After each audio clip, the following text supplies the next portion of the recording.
Hey,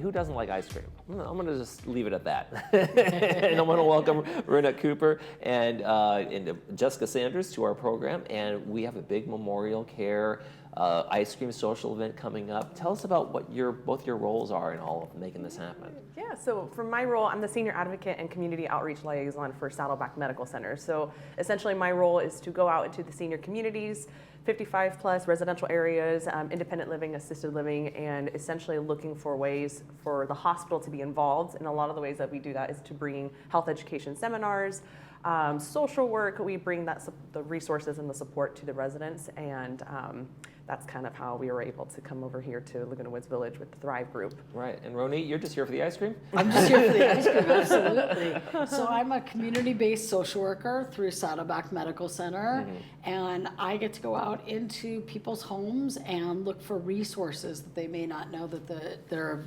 eligible for. And through that, I see a lot of people that are isolated and struggling at home by themselves, don't have a lot of friends, maybe lost a lot of friends over the years. COVID really brought people home, and it's been difficult to get people to come back out and to socialize. And so this was a perfect match with Thrive to be able to get them to come out and socialize and meet new people. And it's coming up next Monday, July 15th. And folks do need to call the phone number on the screen to make sure you get a reservation because space is limited.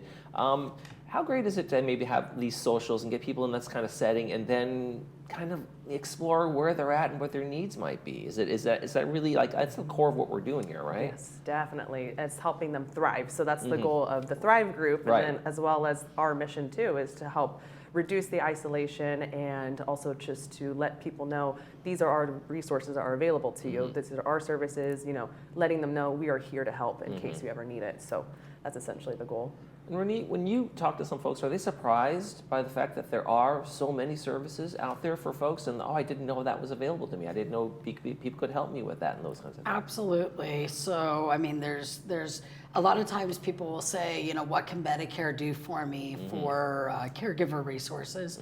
And I have to explain that Medicare was not set up to help people with long-term care and what resources are available. And so we kind of go through and see financially if somebody's eligible for Medi-Cal or Medi-Cal caregiver resources or even VA resources. So there's a lot out there that people just don't think about or know about, and it's great to be able to explore that and investigate it. So.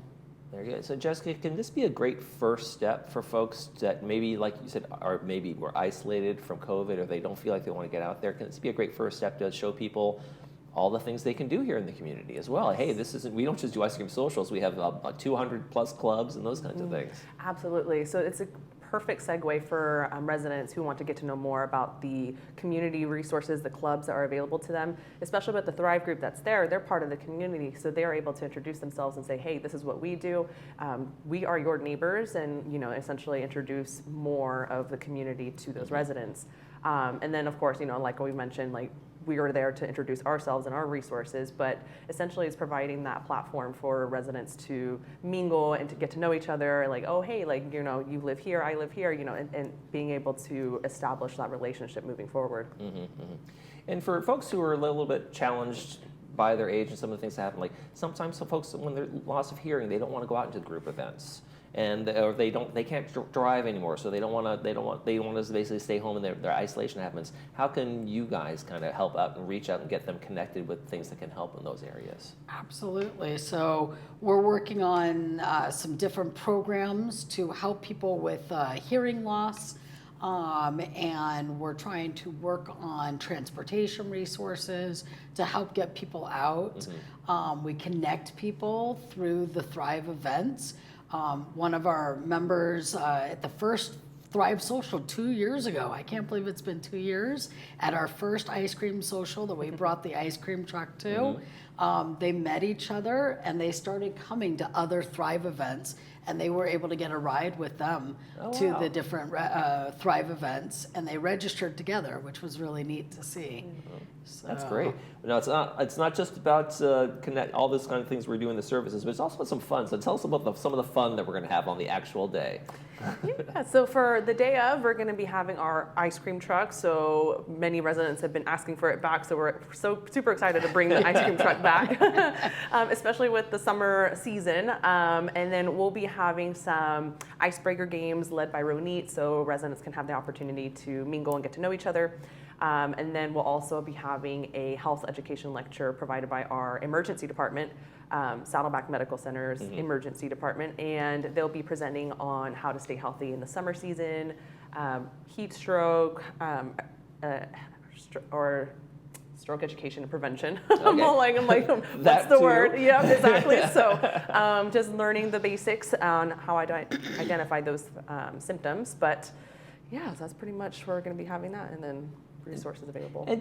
And I know it seems silly, like, oh, we're going to have, whatever, the beanbag games or whatever it is, but does it get people just kind of interacting with a common, like, hey, we got to win this thing, and that kind of gets people kind of excited Absolutely. and activated, So right? last time at our spring social, we did a human bingo game that we brought back a couple times, and the room was just filled and hopping with people trying to fill up their bingo card, which was really neat because it really gets people socializing and getting to meet other people. Find somebody in the room that had breakfast this morning or that went to the gym this morning, right?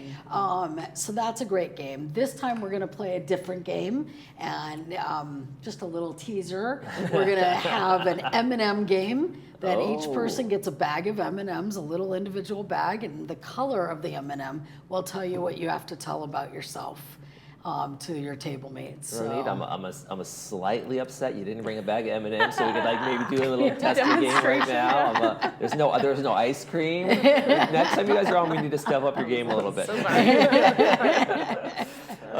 So when you're out there and getting the word out, how are people signing up? Is it just through the phone number? Yes, so if they can give me a call, so I'll be the ones taking the reservations. Okay. So definitely giving me a call. I'll make sure we have the names, contact number and email, just so for future invites, and that way we can keep track and make sure we have everyone get the ice cream that they want. Okay. And for maybe sometimes folks are like, I don't want to go to this. I feel like there's another agenda. There's something like that. It's no pressure, right? You don't have to sign up for it. And once you go, you don't have to sign up for anything. You don't have to do anything. You can stand in the corner and watch if you really want to. Absolutely. And have an ice cream cone. Yes, exactly. Exactly. Absolutely. So no pressure. There's no sign-ups for any type of services, any type of anything, no platform like that. So definitely just a way for social events. So. Okay. And what's the cap on the number? Do you guys have a limit of how many people are going to be allowed to come in? Space is limited to, I believe, about 150. Okay. And we still have some availability, but first come, first serve. Yeah, it's coming up. It's about to Absolutely. happen. It's on the verge. All right. Ronit and Jessica, thank you so much. Enjoy the ice cream social. Next time, you better bring fun stuff for us to eat and play. Absolutely. Absolutely. Thanks for coming. Thank you. You're watching This Day. We'll be right back.